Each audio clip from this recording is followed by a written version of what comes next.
सर्वदेष्टां धात्रे नमः। सर्वदेशां धात्रे नमः। ओम जगदाधार सर्वाधिष्ठान धात्रे नमः। सर्वदेशां धात्रे नमः।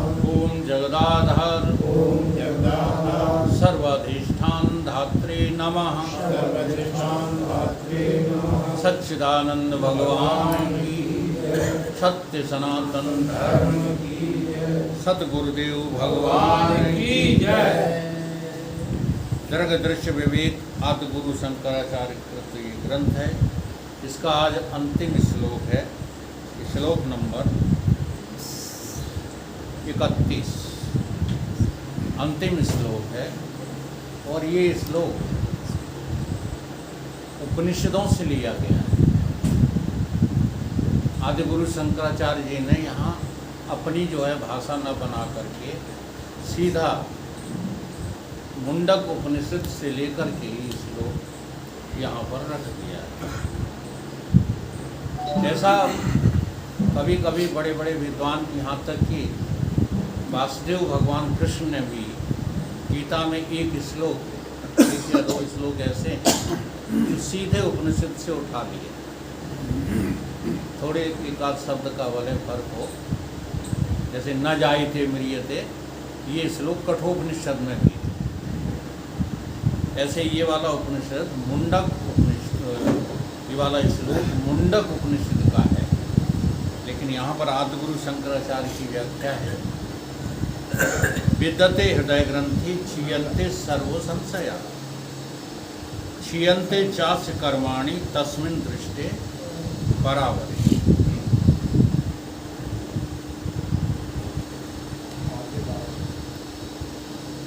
आशय यह है कि कार्य एवं कारण स्वरूप उन पर ब्रह्म पुरुषोत्तम को तत्व से जान लेने पर जीव की हृदय की अविद्या रूपी गांठ खुल जाती है।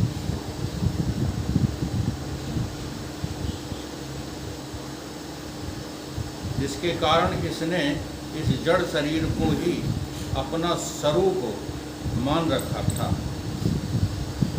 इसके समस्त संशय सर्वथा कट जाते हैं और जीव सब बंधनों से सर्वथा मुक्त होकर के परमानंद स्वरूप को प्राप्त हो जाता है। विद्यते हृदय ग्रंथि क्षीयन्ते सर्व संशय। जीव को सदैव जो है संशय बने रहते हैं। ऐसा कोई समय नहीं है जब तुम्हें संशय ना हो। इसलिए तो मैं कहता हूँ, अगर तुम्हारे सभी संशय जो है समाप्त हो चुके हैं तो तुम जो है ब्रह्मज्ञानी हो ही। अगर संशय सभी समाप्त नहीं हुए हैं तो अभी प्रश्न तो खड़े होते हैं। हम कोई आप लोगों के ऊपर जो है कटाक्ष थोड़ी करते हैं। अब उन प्रश्नों को आप दबाए रहते हो,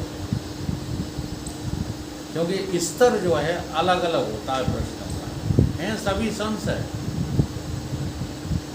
हाँ, ये पेड़ और हम एक कैसे हो सकते हैं, ये नहीं है प्रश्न तुम्हारा।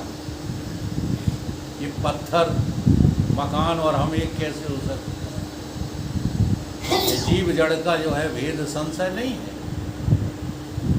ये मोबाइल है, ये चश्मा है, ये दोनों एक कैसे हो सकते हैं।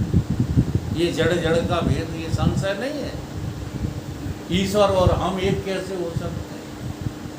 ये सारे संशय कब समाप्त होते हैं, जब तुम्हारे हृदय की जो है गांठ। अब हृदय की गांठ क्या है, इसमें दो शब्द हैं, संधि विच्छेद करो। हृदय में हृदय अयम, हृदय धन अयम है कि नहीं। हृदय किसको कहते हैं, आत्मा को, और अयम किसको कहते हैं, शरीर को।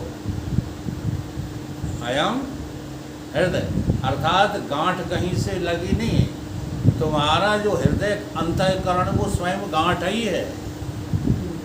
हाँ, क्योंकि वहाँ पर तुम पृथक पृथक करके देख ही नहीं पा रहे। इसलिए भगवान कह रहे हैं हृदय से अर्जुन तिष्ठति। हम कहाँ मिलेंगे? शुद्ध रूप से इसी हृदय में मिलेंगे। अब इस हृदय में कब मिलेंगे? जब तुम इस गांठ को समझ लो। जड़ चेतन है, हाँ है, पड़ गई है। यद्यपि मृखा, जी हाँ, आत्मा आत्मा है, शरीर शरीर है। फिर इन दोनों की गांठ क्यों गांठ लग रही है? क्योंकि हम दो समझते हैं इसलिए गांठ लगा लेते। सच बात तो ये है, शरीर नाम की कोई चीज नहीं है, आत्मा ही आत्मा है।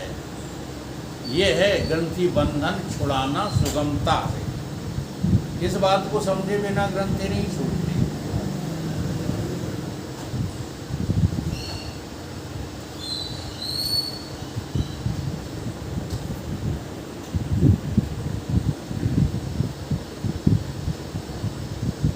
अब ये ग्रंथि छूटेगी कैसे? समझ से। समझ नाम है ज्ञान का। ज्ञान से हृदय की ग्रंथि खुल जाती है। हृदय स्वयं एक ग्रंथि है, जो अभी मैंने बताया। हृदय स्वयं एक ग्रंथि है। इसमें दो तत्व हैं, उन्हें हम जो है आइसोलेट नहीं कर पाते, पृथक पृथक नहीं कर पाते। और पृथक पृथक करने का नाम क्या है? क्या उधर कुछ है? कोई ये बच्चे तो हम इसको जो है पर्दा डाल पृथक पृथक नहीं कर पाते। और इस पृथक पृथक करने का नाम क्या है? कोई ध्यान ही नहीं दे रहा। ये पृथक पृथक करने का नाम क्या है? विवेक। जी हाँ, तो आप जो है अपने हृदय की ग्रंथि को अलग अलग करके देखो, तो इसमें दो चीजें मिलेंगी। क्या क्या मिलेगा? एक नासी, किया है कभी? क्या है बाबा? अपने हृदय की गांठ को खोला है कभी? इसमें दो चीजें मिलेंगी, एक नासी, एक अविनाशी। अब उसमें देखो, तुम नासी हो कि अविनाशी हो? रटो मत, गांठ खोलो। हाँ, विद्यते हृदय ग्रंथि। आप अविनाशी निकलोगे। शरीर नासी है, इंद्रियां नासी हैं, अंतःकरण नासी है, जीवत्व नासी है, सब नासी है। बचोगे केवल तुमको। अब इसको रटते रहते हो। गांठ खोल मिलते नहीं, तासों हो कंगाल। कबीर बाबा ने कहा है, सबके पल्ले लाल है, सब हो माला माल। तुम्हें माल कहाँ दिख रहा है? रुपयों में। तुम्हें माल कहाँ दिख रहा है? घर में, परिवार में। जबकि माल तुम्हारा तुम्हारे भीतर है। तो कोई गांठ खोल मिलते नहीं, तासों हो कंगाल। इसलिए रिरियाते रहते, ये चाहिए, वो चाहिए, फलान चाहिए। नहीं, कुछ नहीं चाहिए, गांठ खुल जाए।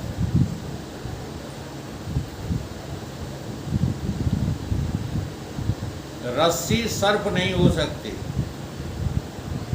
जैसे आत्मा शरीर नहीं हो सकता, शरीर आत्मा नहीं हो सकती। तो अब उन्होंने उदाहरण दिए, रस्सी सर्प नहीं हो सकती है, किंतु सर्प लगती है। सीपी चांदी नहीं हो सकती, किंतु जो है सीपी चांदी लगती है। अब ये जो लगना है उसे तुमने सत्य मान लिया है। इसीलिए गुरु की संगत, शास्त्र की संगत क्या करेगी? तुम्हारा ये संसार का जो लगना है ये छुटाएगी। हाँ, बाकी ब्रह्म का बोध नहीं कराता, कोई नहीं कराता, गुरुजी भी नहीं कराते। गुरुजी भी तुमको ले जाके वहाँ तक तो पहुँचाने की सामर्थ्य रखते हैं, लेकिन जब वहाँ पहुँच जाओगे तब तुम खुद ही कहोगे कि वारे हम, हमारे जैसा तो इस ब्रह्मांड में कोई है ही नहीं। तो यहाँ पर इस ग्रंथि के छेदन का अर्थ है कि विवेक करो और विवेक के बाद सत्य को स्वीकार करो, अविनाशी को स्वीकार करो और नासी का करो परिहार। जड़ चेतन गुण दोषमय विश्व कीन करतार, संत हंस गुण गहे पाए परिहारी वारे विकार। अब इस दोहे को रटो नहीं, यहाँ कुछ भी तुम्हारा नहीं है। पहले विश्वास करो, उसके बाद साधना करो, उसके बाद सिद्धि कर लो। सिद्धि यही होगी कि एको हम द्वितीया नास्ति, दूसरा कोई यही।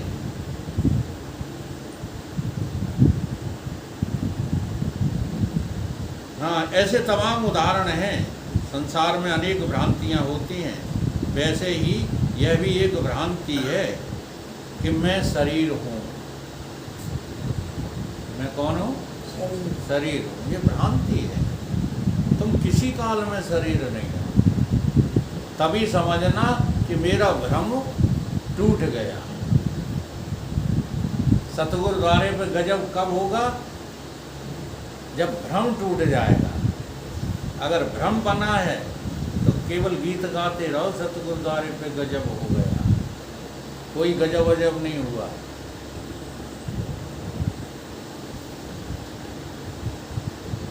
तो भ्रांति ज्ञान से ही दूर होती है।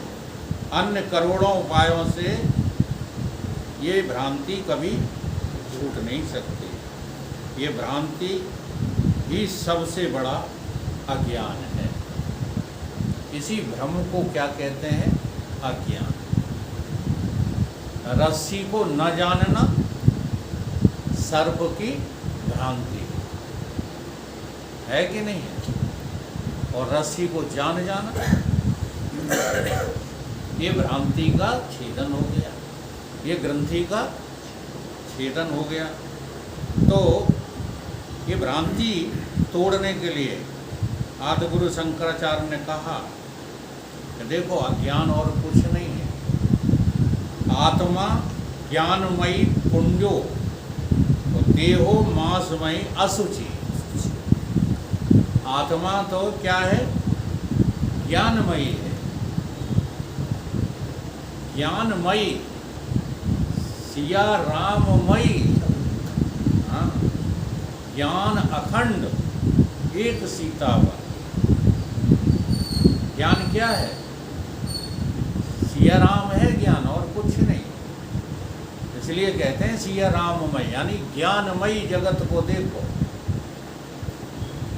तो आत्मा ज्ञानमयी पुण्यो, देहो मासमयी असुचि। देहो तो मासमय है और आत्मा ज्ञानमयी है। अब तुम्हें क्या लगता है, तुम कौन हो? मांस के धोना है? मांस का धोना और मिट्टी का धोना, दोनों में कोई अंतर है? कोई अंतर नहीं है, क्योंकि मांस जो अंश है वो मिट्टी का है और तुम तो चेतना अंश हो। इसलिए तो मिट्टी के धोने तो हो नहीं सकते और बने वही फिरते रहते। औरों की आंखों में आने के लिए हम सज रहे, इसी को सजाया करते हैं। इसी के सजाने में जिंदगी पूरी बर्बाद कर दी। इसी के सजाने के लिए हम लोगों से भयभीत रहते हैं। अब क्या कह रहे हैं शंकराचार्य? तयोर ऐक्यम प्रपश्यन्ति किम अज्ञानमतः परम। अब इन दोनों को जो एक समझता है, जल्दी से इन दोनों को एक समझता है, इनका तर्क यही रहता है, संसार है। हाँ, भले ही संसार ब्रह्म है, लेकिन है तो देह है। जब तक देह है तब तक तुम्हें आत्मा का पता नहीं है। आदिगुरु शंकराचार्य कहते हैं इन दोनों की जो एकता करता है, उससे बड़ा अज्ञानी जगत में कोई दूसरा। देह की और आत्मा की एकता नहीं करना, देह की और आत्मा की एकता का नाम हृदय की ग्रंथि का छेदन नहीं है, बल्कि शरीर को अस्वीकार करना, आत्मा को स्वीकार करने का नाम ज्ञान है। आत्मा ज्ञान स्वरूप और पवित्र है, देह मांसमयी है और अपवित्र है, और इन दोनों की जो एकता देखते रहते, इससे बड़ा अज्ञानी और कोई ब्रह्मांड में हो भी नहीं सकता। तो ये अज्ञानी का चिन्ह है। जो माने प्रारब्ध, कोई प्रारब्ध का वे आ ही नहीं है आज महाशय, प्रारब्ध तो है कुछ। अब फंसे तो हैं जो है संसार के भोगों में, और नाम प्रारब्ध का दे देते हैं। प्रारब्ध तो बहुत बड़ी चीज है, प्रारब्ध तो, और संत कहे जा रहे हैं अज्ञानी के बोध हित,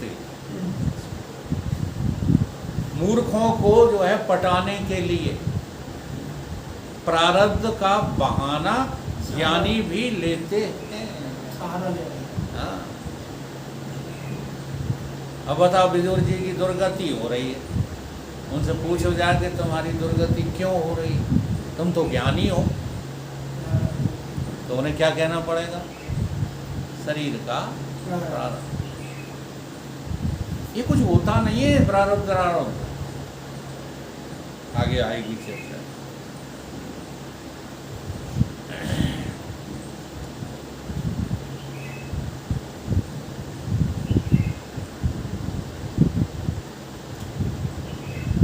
कभी कभी पूछा जाता है कि सब अनर्थों का कारण ये अज्ञान क्यों,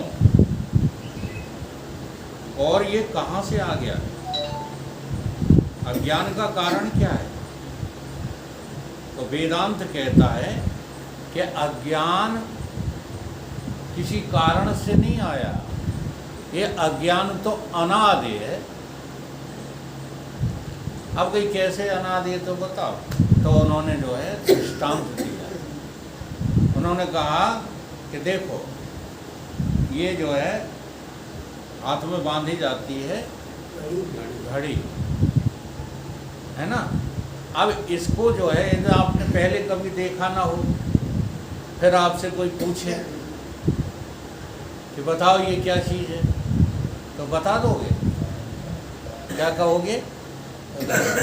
हमको पता नहीं है, यही तो कहोगे। फिर हम प्रश्न पूछेंगे, तुम्हें कब से पता नहीं है? ये घड़ी है, ये हमें पता नहीं है। अब नया प्रश्न, कब से पता नहीं है? 2 साल से, 4 साल पहले से, 10 साल पहले से, जन्म से ही, या जन्म की लेने की पहले से ही? तो कहोगे कि हम काल नहीं बता सकते, लेकिन हमें पता नहीं है। तो ये जो बता नहीं सकते उस समय को, इसी को कहते हैं अनादि। आई कुछ बात समझ?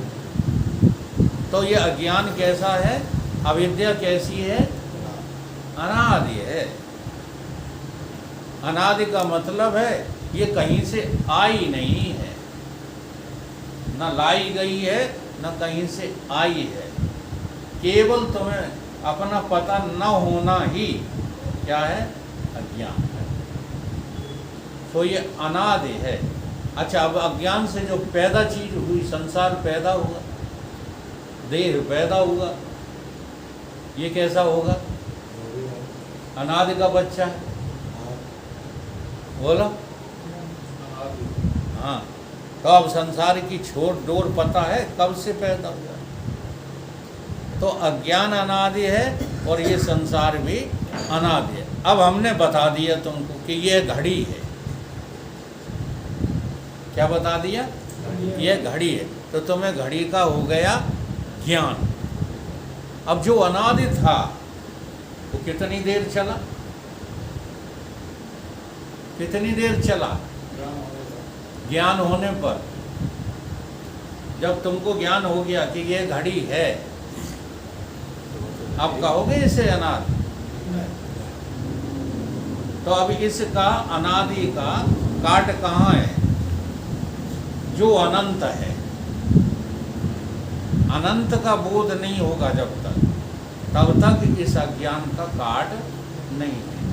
और किन्हीं दूसरी बातों से, तप से, यज्ञ से, विद्या से, हाँ, दान से, आदि से, इन सब के महत्व हैं। इन सारी चीज़ों को नकारना नहीं है, लेकिन इनसे ज्ञान नहीं हो सकता।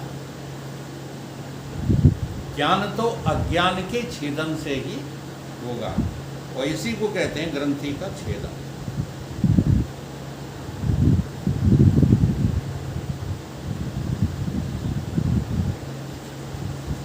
अज्ञान अनाद होते हुए भी अनंत नहीं है।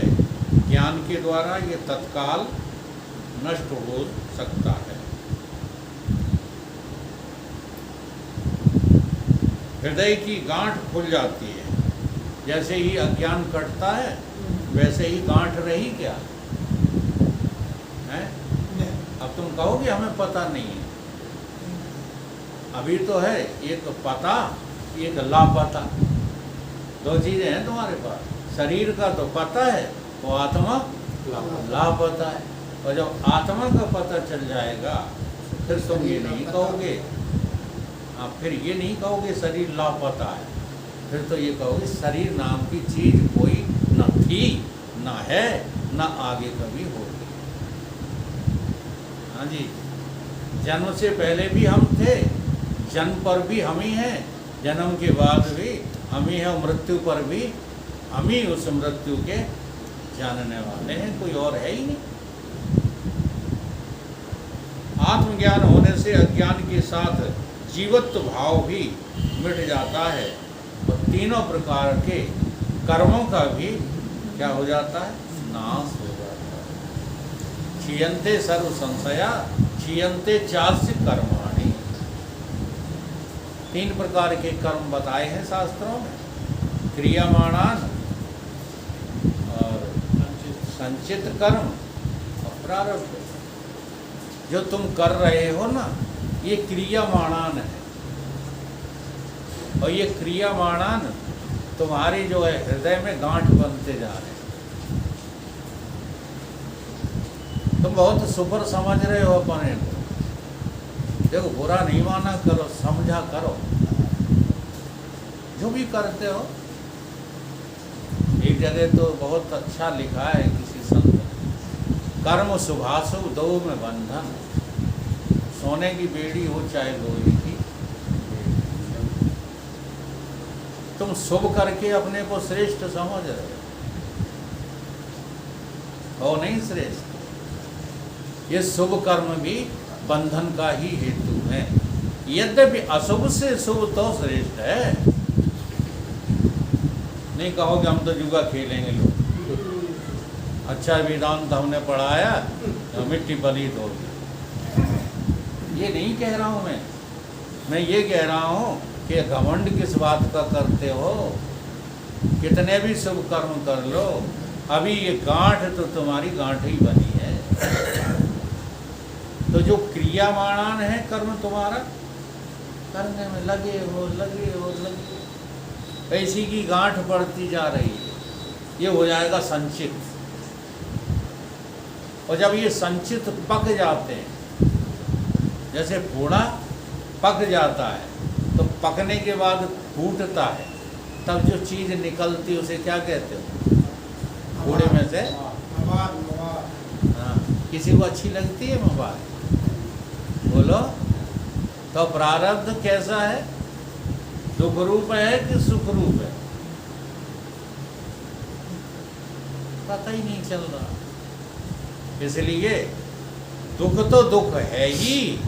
ये तुम्हारा जो प्रारब्ध से सुख मिला है महाराज जी, ये भी 100% दुख ही है। दुख के अलावा और कुछ नहीं। थोड़ी देर ठहर जाओ, पता चल जाएगा। जिसे तुम सुख समझते हो, ये सुख नहीं, सुख की छाया है।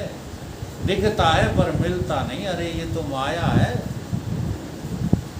उसी में भूले फिर रहे हो। पानी बरसने लगा, हमारे घर दिया यार। अब 2 दिन यार को हतो नहीं दुकान पे, क्योंकि तुम्हें अभी सुख लग रहा है।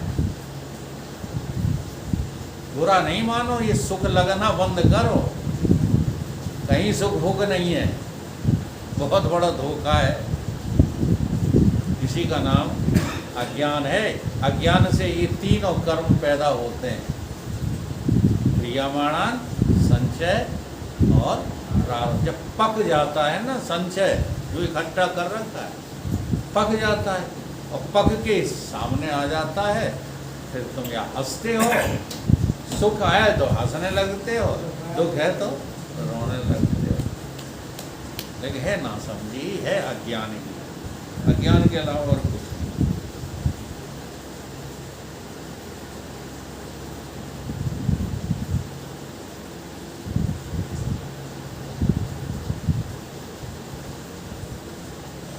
इस प्रकार से जो है वर्तमान काल में हम कुछ सुख दुख भोग रहे हैं, ये सब प्रारब्ध का ही फल है। प्राणियों को विभिन्न योनियों में बस यही ले जाता है, करते रहो प्रारब्ध। इसलिए प्रारब्ध छोड़ो, पुरुषार्थ में आ जाओ। पुरुषार्थ से जगत में कुछ भी नहीं दुर्लभ। जो ना करो तदबीर तो फिर तकदीर क्या करे।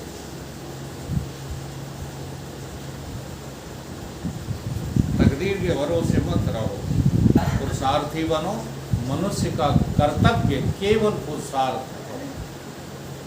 पुरुषार्थ का अर्थ होता है आत्मा का ज्ञान, और कोई मतलब नहीं है पुरुषार्थ का। यद्यपि चार वर्णन किए गए हैं, वो समझने के लिए किए गए। आज मेरा वो विषय नहीं है।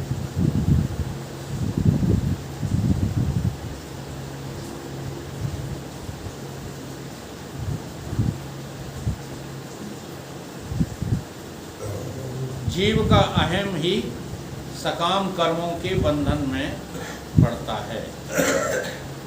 वही कर्म का फल वह भोगता भी है। किंतु जब अहम सत्व वस्तु में विलीन हो जाता है तो न करता रह जाता है न भोगता रह जाता है।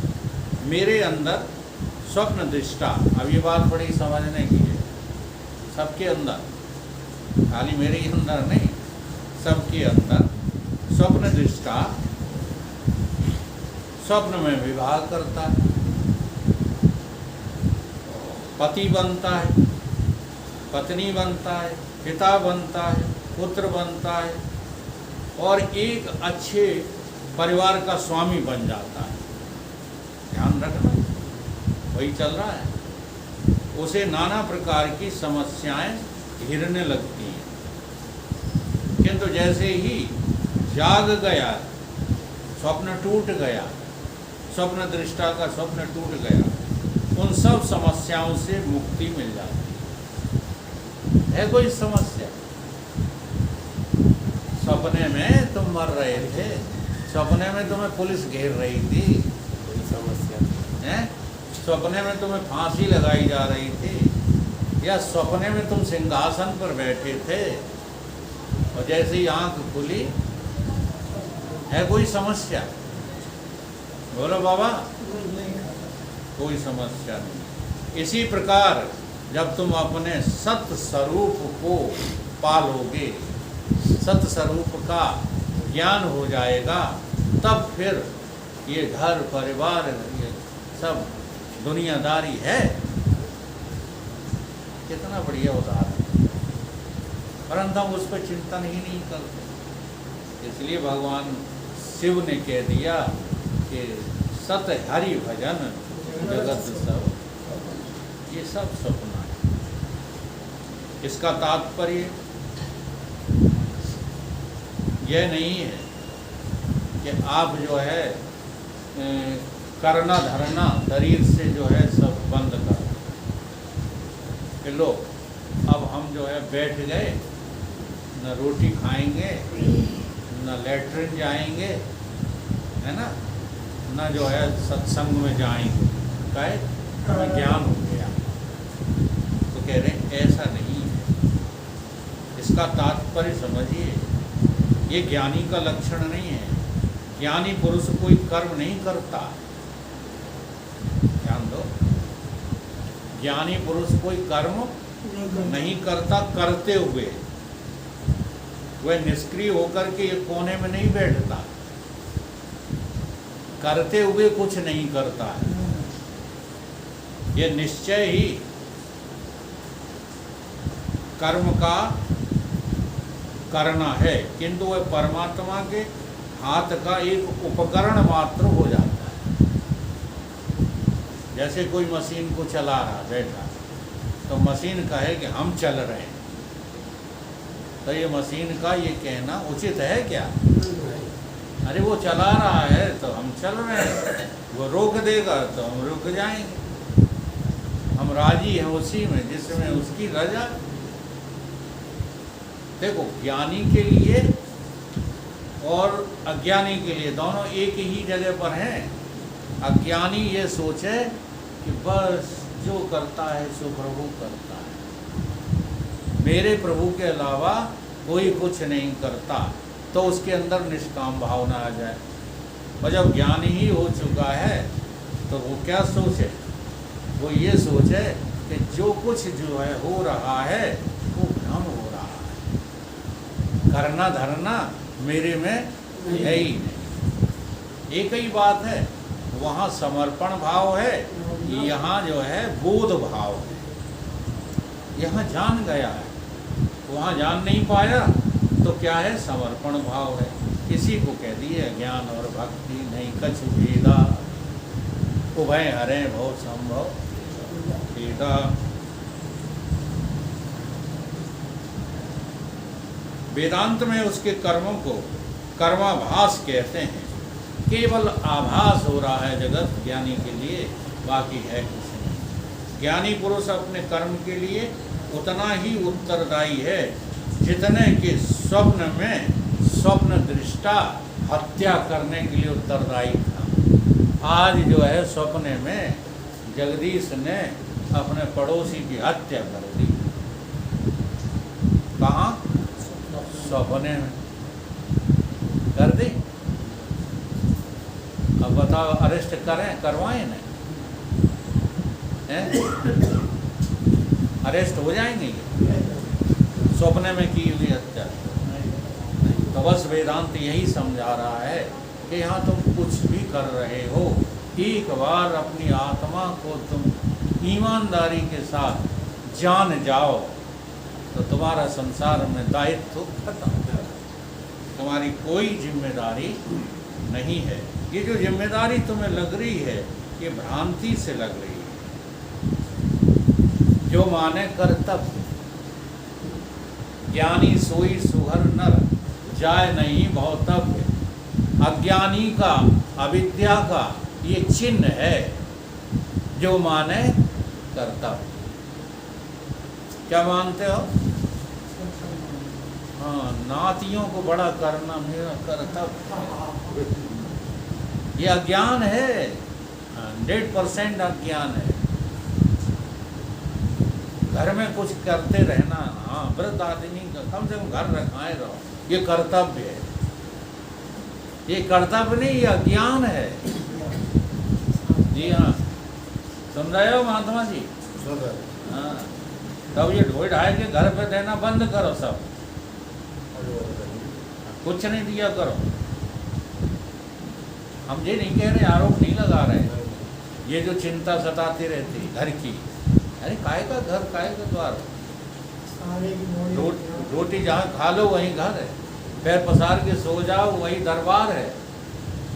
हाँ, ये सन्यासी की मस्ती ले आओ अब तो अपने अंदर।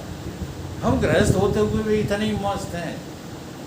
जी हाँ, कोई हमारे शरीर के साथ रह कर दे कि फिर हमारी मस्ती उसे पता चले, कोई हिम्मत ही नहीं करता हमारे साथ रहने की।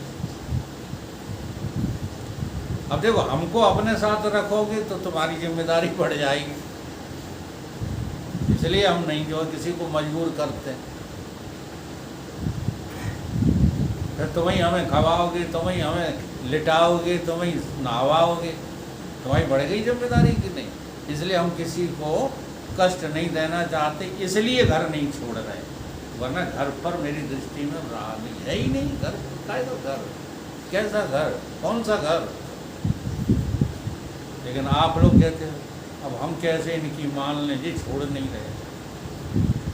बड़ा गड़बड़ है, समझाना। इसलिए ये अविद्या और अज्ञान केवल हमारी भ्रांति है, भ्रांति के अलावा और कुछ भी नहीं है। कितना बढ़िया जो है भजन है ये। हाँ, सबको याद है, बढ़िया ढंग से गाना है।